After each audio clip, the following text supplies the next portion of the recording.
Ready? I've been thinking a lot about the 250th anniversary of our country.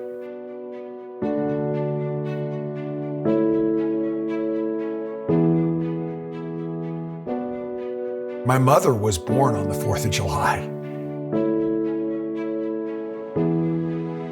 The family vocation was the military. Both my grandfathers were in the military. One was in the military in World War II, the other World War I. Family was German immigrants, and he went off to fight for the U.S. as a first-generation child. April 6, 1917, and the United States took up arms to join the Allies. Recruits came, bankers, bakers, men from every walk of life. It's been a family that's in a family legacy that's been very devoted to trying to serve in different ways. My dad was a career military officer and had a very, very remarkable career. Graduated near the top of his class at West Point. First, the graduating class itself goes on a farewell review.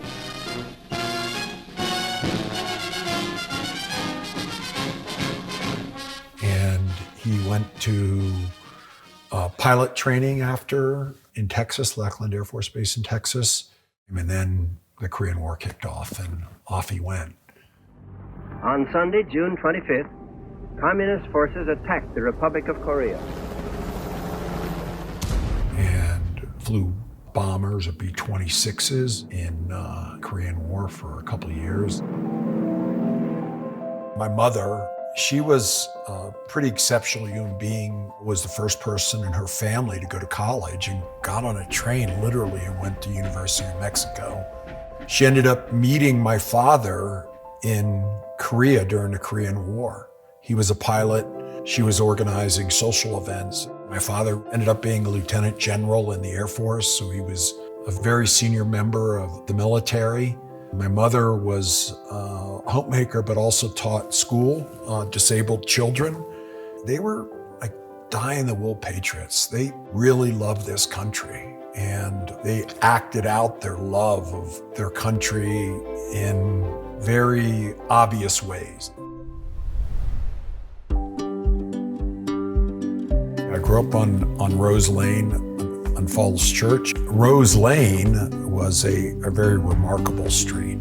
Directly across the street from me was a family that had migrated from Appalachia with cardboard suitcases and built an asphalt company. My next door neighbor was a Greek immigrant family, and across the street from them was a Vietnamese family. Next to them was a Scottish family, and catty-corner to them was an Italian family.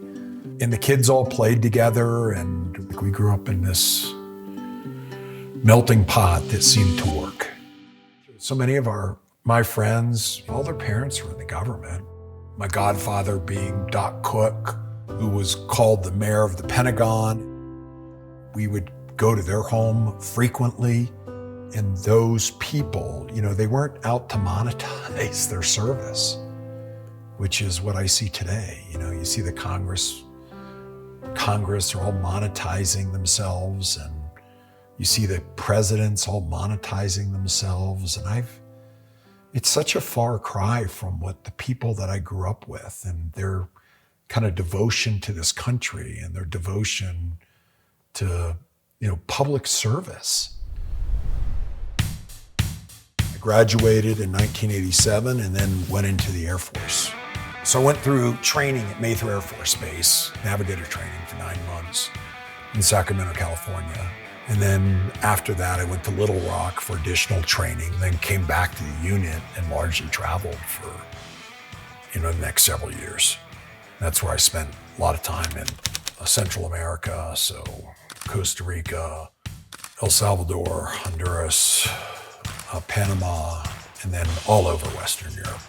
I was in the first Gulf War, and I really grew up. I became an adult. August 7, 1990. President Bush, responding to the Iraqi invasion of Kuwait, orders American forces to deploy to Saudi Arabia. was also important to my parents too. That had to play a role into it. I knew it meant something to my father. I knew it meant something to my mother, and it was a way for me to kind of give back to them. My mom passed away when I was 29 in 1993. She would have been 100 this 4th of July.